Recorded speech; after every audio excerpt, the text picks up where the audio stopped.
What is up, TJ Stradamus? And wow, what a first round it was last night of the NFL draft. It was pretty cool. Well, let's start off with Trevor Lawrence going number 1 overall to the Jags. I'll just say I was perfectly fine.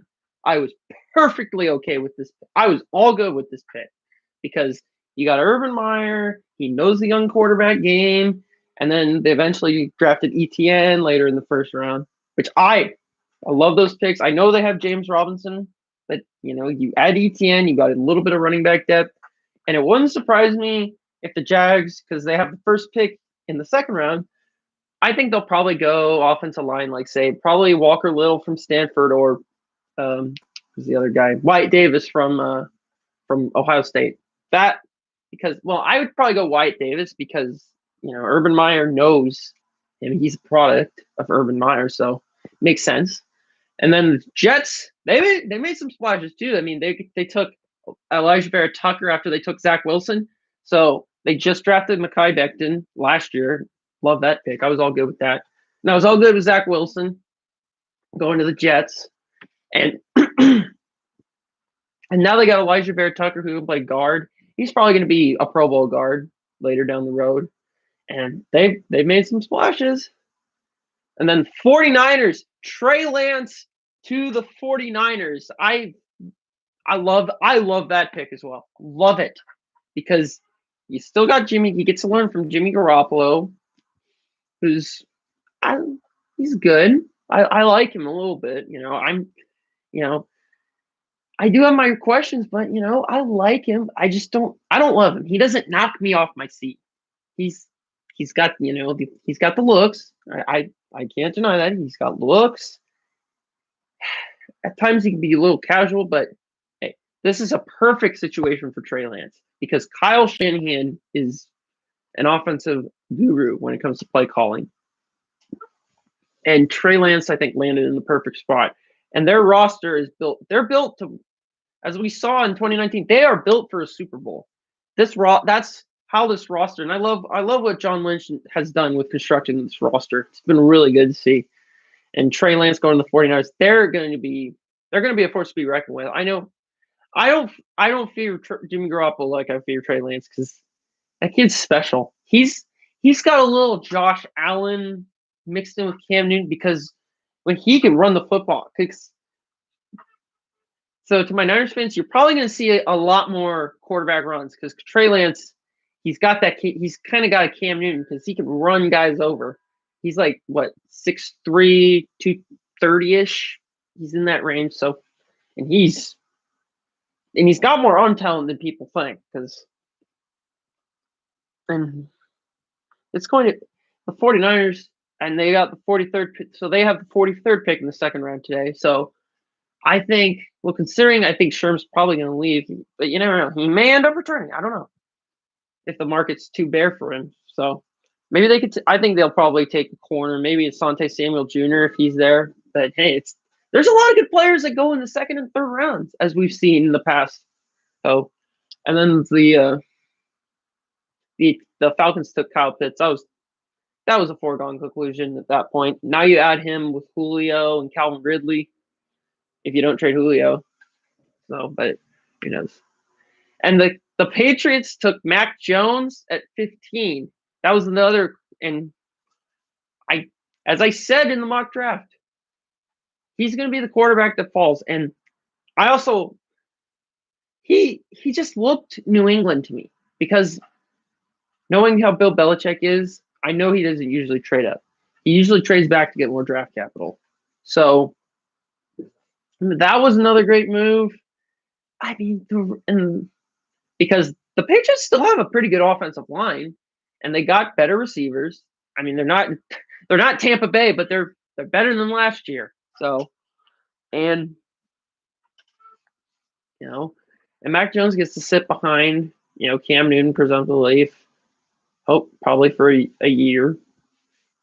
And I just thought it's a perfect fit for him because, I know Belichick loves Alabama products. He's drafted like 11 within the last 10 years. So And Nick Saban can recruit, so I can't doubt them there. And then the Eagles traded up to take Devontae Smith. Well, that was wild. And then Cincinnati taking Jamar Chase. I mean, they did go out and draft a wide receiver last year, so I don't see anything wrong with that. But same time, you could have drafted Penei Sewell. He was there. But hey, I don't see anything wrong with this, actually. I thought about this long, but even though they could have gotten one of those stud offensive linemen like Sewell, who eventually went to Detroit, and then Slater. I'll talk Slater just a minute and a half. But I really think Cincinnati's going to be a sleeper in the AFC because they got T. Higgins. Now they got Jamar Chase. And they actually have an okay offensive line. They did get Jonah Williams out of Alabama. So I don't know. I just hope they'll probably get a lineman probably sometime in the second or third round. Because, there's a whole bunch of linemen in this draft. There's also the kid for North Dakota State, Rattins. So, and then one of the biggest shocks on the night was J.C. Horn going to Carolina, going to the Panthers, the corner from South Carolina. And I know his father was a really good player. And man, they did address a need at corner. So, but then again, okay, now one of the steals of the draft to me was Rashawn Slater going to the Chargers because now you get a stud. You went out and got Corey Linsley. You got a really good right guard, Corey Linsley. You got a good right guard. You got a right tackle, and now you got a left tackle. It's like you got a guy that can play guard and tackle, Rashawn Slater out of Northwestern. I think that was one of the steals of the first round. Him and probably Penei Sewell might turn out to be a steal too. But I think Trey. Especially coming up. So now we got the second round coming up, and there's not as many quarterbacks. I think there's probably going to be one or two quarterbacks that are selected. I think Kyle Trask is probably going to get drafted in the second round today by maybe New Orleans or somebody like that. Maybe Davis Mills could still get drafted. I mean, Washington still needs a quarterback, so maybe Washington's like, hey, we just addressed the linebacker. They needed a linebacker, so maybe they could get Davis Mills in the second or third round. Because, he's another sleeper. There's always one or two of those guys that are like, you sleep on them. So, and then there's also a bunch of skill players. There's Asante Samuel Jr., Christian Barmore from Alabama still out there. And yeah, speaking of, the Raiders, they reached on Alex Leatherwood back to the first round. I would have taken Christian Darrisaw. I think he's going to be far better than Alex Leatherwood. But then again, I could be wrong. I don't know. Raiders need to win now. Because you're in a division with Patrick Mahomes and Justin Herbert. I personally probably would. And Caleb Farley was still, it's like, okay, think about this. You're in a division with Patrick Mahomes, Justin Herbert. You got to get a corner. They need corners.